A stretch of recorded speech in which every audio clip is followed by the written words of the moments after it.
I'm Logan Crawford, and right now on Spotlight, we're speaking with author Kenneth Funderburk. He is the author of a thriller called Medusa's Lair. It is a captivating narrative following the extraordinary exploits of Chick Sparks, a multifaceted character who dives deep into the criminal world. The author's adept storytelling immerses readers in an intriguing mix of psychology, crime investigation, and intense conflict, binding them together into a desperate mission. We are delighted to have Kenneth join us here today on Spotlight. We thank the folks at Authors Tranquility Press for helping us put him in the spotlight today. And we ask viewers like you to support writers like him by subscribing to our channel. Kenneth, thank you so much for being our guest today. Well, it's a pleasure to be here and talk to you about the book and things related to the book. Absolutely, absolutely. I love the character Chick Sparks. Tell me who or what inspired this character. Well, that's hard to say. I have big grandkids. I sing and paint and all this kind of thing, but I'm not the man Chick is. Chick's a real singer and a real man and a great psychologist. So it actually begins, I got the motivation from a true story that happened in Pensacola, where there were 6 men that planned on robbing a guy who turns out to be a part of the Son of Lair enterprise. Well, they rob him and kill him. They thought they had the camera cut off, but they didn't, so they were caught the same day. In the process, they had stolen from him documents which were important to the Son of Lair enterprise in that area. And so the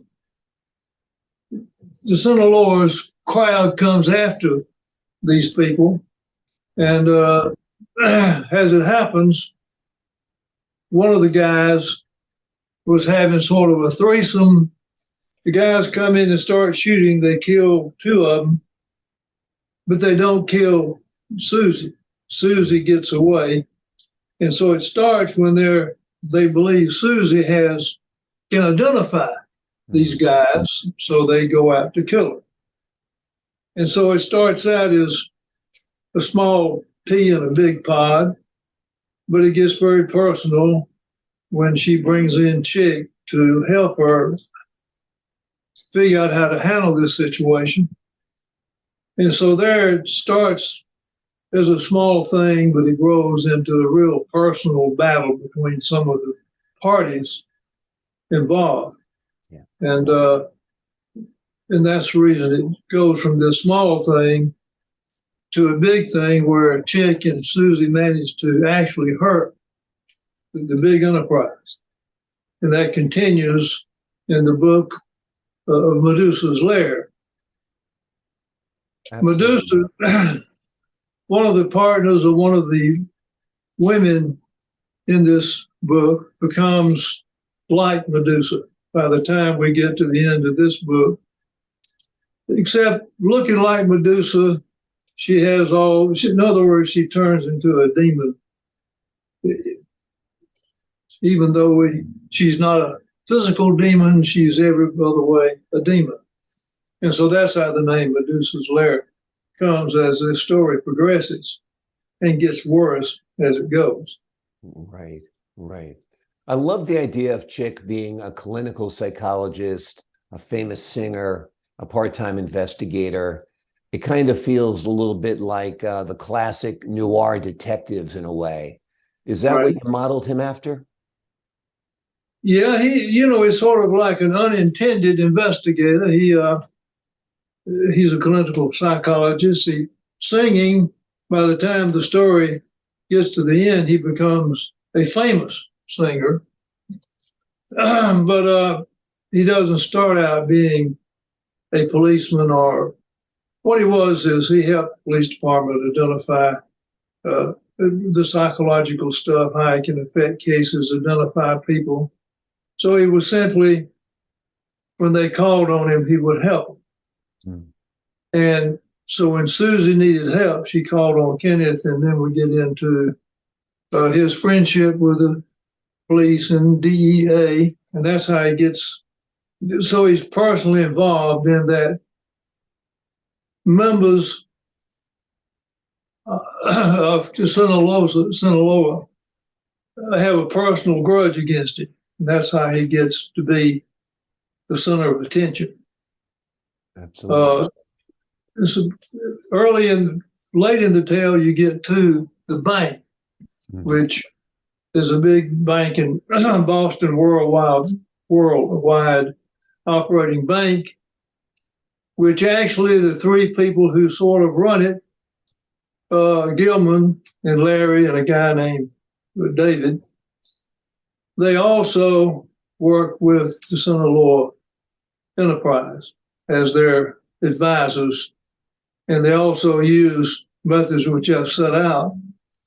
They launder money on the side as officers of the bank. And I was thinking, how do you describe what they are doing and how they launder money? Well, today all we have to do to see a similar set of facts is look at Washington. And if you look at Washington, you see how large sums of money flow in and out without anybody knowing where it is coming from or where it's going to. And that's exactly the many methods of doing that. And I describe some of them. For the folks at home who don't know what it is, explain Medusa's Lair, will you, and what the title refers to?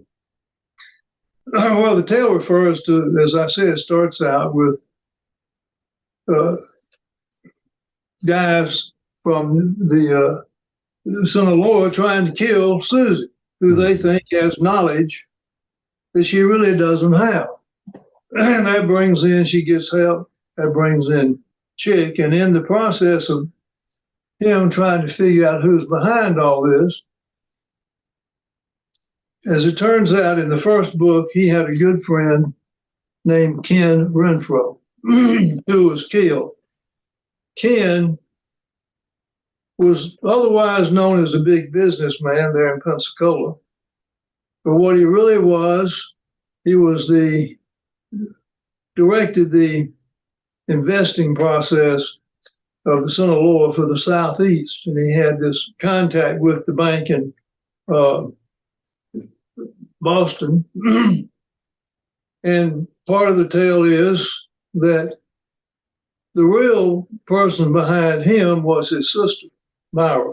She was the smart one, and she was a professor at Vanderbilt, English professor. But she is the one that all of their life, she was the one that directed Ken, who was the guy who actually was in contact with the Sinaloa gang. So that's what the Medusa Lair comes from. His sister, who turns in to be the person that actually, in the story, Ken is killed. Right. When you move from the first book to the second book, he was killed.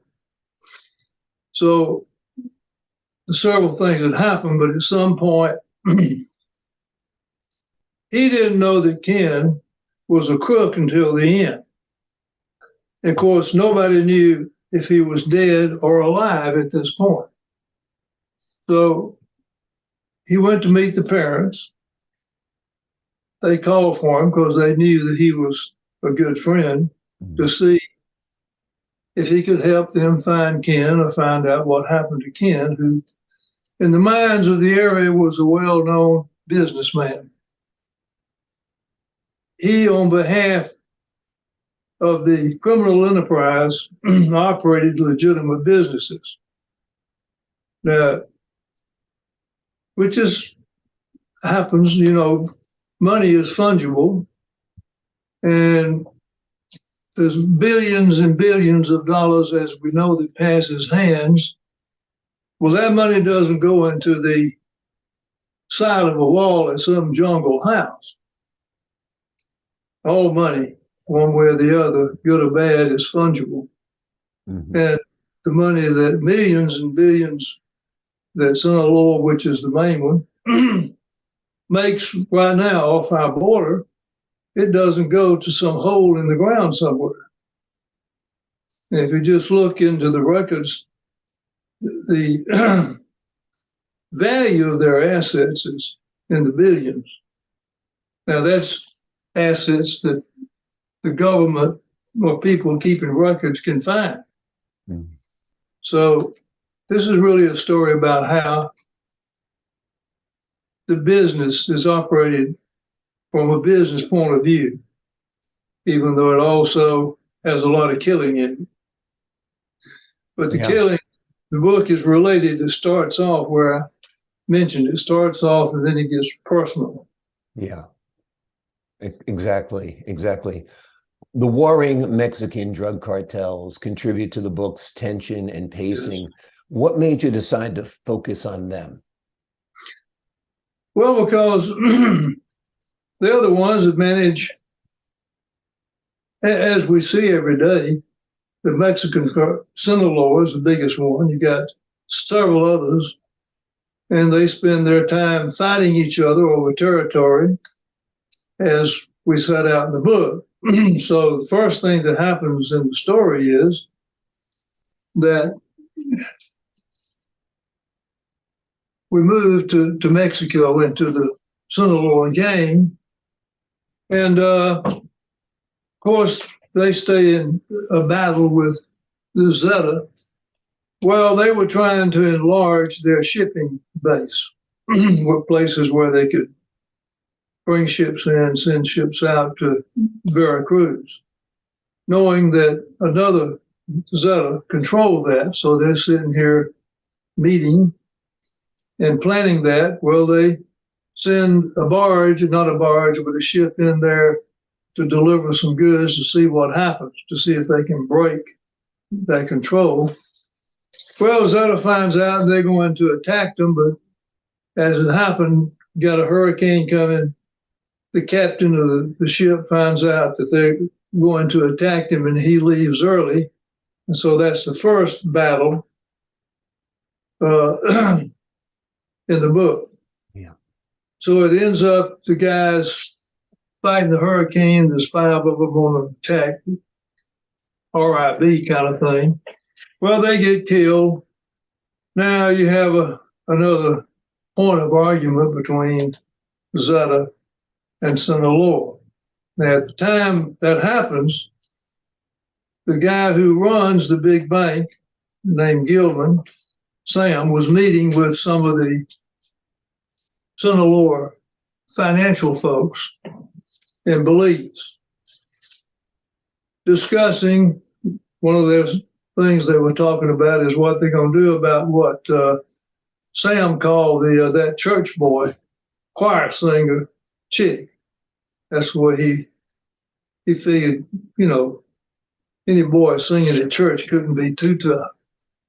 So they deciding, of course, to do away with them. They've done too much damage for 2 little people who don't amount to a row of beans.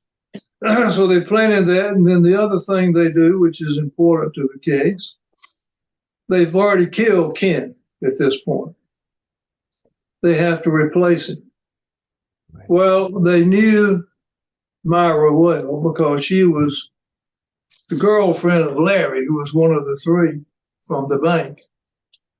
He and she had been together as boyfriend, girlfriend since they both met at Oxford and had a child together who appears in the story later on.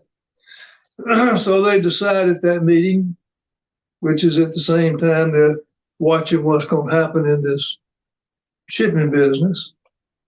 They decided that she was the one that ran Kenneth, and so they agreed they were going to slide her into that slot. So as we go on, that gets to be important as to how Chick found the way to crack the case.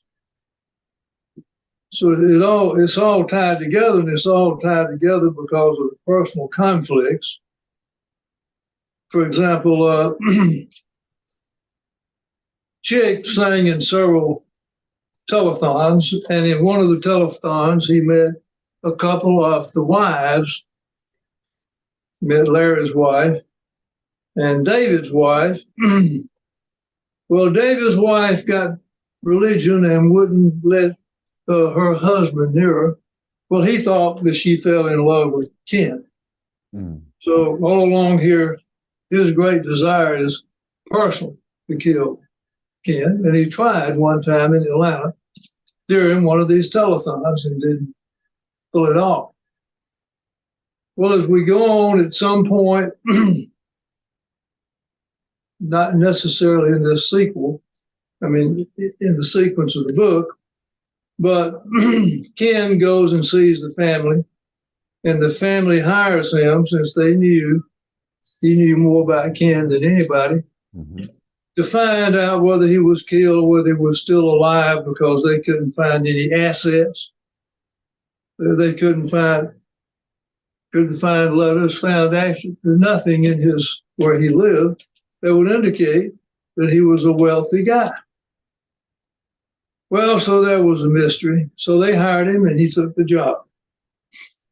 So it goes on, the fulcrum of the case has to do, and I've had this discussion, why did I use the chicken fight as the fulcrum of the case, which technically it is. So he goes to see Susie's mother, Margie, up in Anniston. And while they're there, she has a cousin who's a real tough guy, chicken fighter, just a regular crook, down in Pensacola. Well, Ken, of course, lived in Pensacola. Well, he heard somebody was trying to kill his cousin, Susie. So he meets with her and it took him a while to convince Chick that he had a source of information from one of his buddies at the chicken fight in Shreveport. Shreveport, at one time, had the only legal chicken fight arena in the country. So that's where they were going, and that's where Ken, the captain of the ship, which was the yacht, which was used by so we have the big yacht, 150, 60-foot yacht, is used by may as well say the business division of Sinaloa. Well, the captain was a gambler, and all these guys around he came to chicken fights, so he was a man with a big mouth and a gambling habit. And one of the guys that Gus knew said he had some information. So that's how he finally gets to the chicken fight, finally meets this guy who essentially spills the beans on Captain, who actually is a captain that ran that ship for Ken when he came to that area. So he knew by now that he didn't know, but he found out at that point where he was. He knew that the boat had, according to the rumors, was in Belize at that time. So he contracted with the family, and he calls them, and the family involves the father and the mother, a brother who's a doctor, and Myra, who is the main culprit in the case. She's the bad girl in the case. She also is a smart one, because the business division is impressed with her abilities. So anyway, he calls a meeting with the family and goes through everything he's found out, not realizing she is actually physically associated with the Sinaloa gang and the crowd from Boston. So he tells the family, including her, everything he knows and what his plan is. And of course, that sort of directs you toward how the case ends. Right. So the fulcrum turns out to be information derived from a chicken fight arena based on people. And that's true now. You can go, say, from Anniston to Pensacola and east and west, and everybody that fights chickens knows, they know each other. Right. Without a doubt. Yeah. It's a small subculture, no doubt. So, you know, you don't find and solve cases at country clubs. Exactly. You find them out there where it takes place with the crooks. Right. Most of the time, who know each other. Yep. Yep. Like we said, it's a small subculture. Boston is part of your narrative. Why did you set part of the story in Boston? Well, there happens to be a case that actually took place in Columbus here, where it was involved with something very similar to what I'm describing, where a Boston bank there, along with a couple of crooks, had a guy here who never did show up for his interviews in court. I mean, he finally just disappeared. But anyway, he went around buying all the distressed property. Essentially, it was put into a church, which essentially was owned by that crowd, whether it was a mob or we never knew exactly who they were, although I had personal contact with the details. So it was a method of laundering money that actually they raised, coveted by church contributions in these little churches all over the place that they run the money through the churches to this guy. He bought this land and it was essentially held for or directed by a crowd out of Boston. And Boston is a place where there is this kind of deep activity, along with other places, but certainly Boston. Absolutely. What kind of message or theme do you want readers to take away from this book?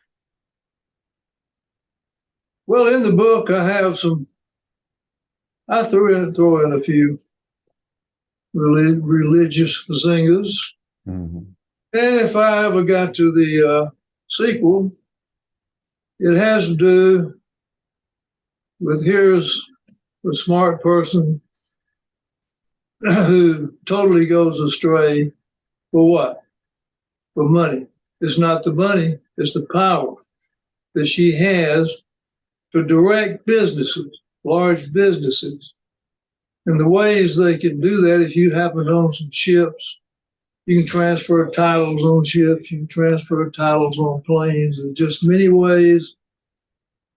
You know, the big casinos operators, a lot of them, they'll own ships. That's how they hide some of their money. They buy ships. It's not a title in the U.S. If they need money, they'll just trade, sell, usually trade or barter for their ships, boats. So being able to think that you have the power of life and death in your hand on billions of dollars of money is a powerful thing. Absolutely. As we see, we don't have to look far. We just watch the news and we see the effect of it. It's quite obvious that if you go now and compare it, say, 4 years ago, the assets of Sinaloa are substantial. They're around the world. Yeah. So the message is a religious one. There is no way to have meaning in life in that realm. Yeah. So you have the one or two, like the woman I mentioned that's during the process gets religion. Well, at the end of the book, I do have a little philosophical ending, you know, the last page of the book. I don't know if you want me to go into that. So I have them sitting on the boat. And of course, this begins with Chick singing the Messiah, a ton of solos in the Messiah, with Columbus Symphony Orchestra in conjunction with the Auburn Orchestra and the choirs. I used to sing, well, I did. I'm 86. I sang with them until I was 80, but I still sing. Anyway, I have them sitting there on the boat sailing, and Susie says, you know, the Messiah has quite an interesting way of presenting the message of God. And Chick says, yeah, well, why do you say that? She said, well, you know, Christ is the peace unto you, the world. And so his first song, his aria, is a message of peace. Yeah, absolutely. And then the second aria is a song of destruction. Every valley is made high, every mountain low. And the third aria by baritone is the refining fire. And so Chick concludes, as I conclude, that this is virtually the story of the universe. Yeah. No beginning, no end. It begins with death. You've got to have death and destruction to have creation, which has the refining fire, which is the history of the universe and man. Yeah. Have you visualized this as a TV series or a movie? Yeah, it would make a good one. I think so too. I throw in my other part. I'm getting too old. I may write it, I may not, but I would have the war between Susie and Myra. And essentially, the question is, when they get together or one of them's kidnapped, do you kill them both, kill them one, or go to like Paul in the road to Damascus, where she simply sees the light? I'm not sure in a story which way one would be life, the other would be death. Yeah. If she changed, it'd be death because they'd kill her, but it would be life because she chose life, the real life. Yeah, very interesting. The name of the book is Medusa's Lair. It is written by Kenneth Funderburk. It is an amazing story. It follows the extraordinary exploits of Chick Sparks, who is a multifaceted character, part-time detective and full-time psychoanalyst, psychologist. You'll love the book. You'll love the characters. You'll love the setting. You'll love the story. And you'll learn about life and a little bit about the underworld by reading this book as well. Ken, thank you so much for joining us here today on Spotlight. Mr. Crawford, it's been a real pleasure. Pleasure's been all mine, sir. I appreciate your time. And to the folks at home, I'm Logan Crawford, thanking you for your time, this time until next time on Spotlight.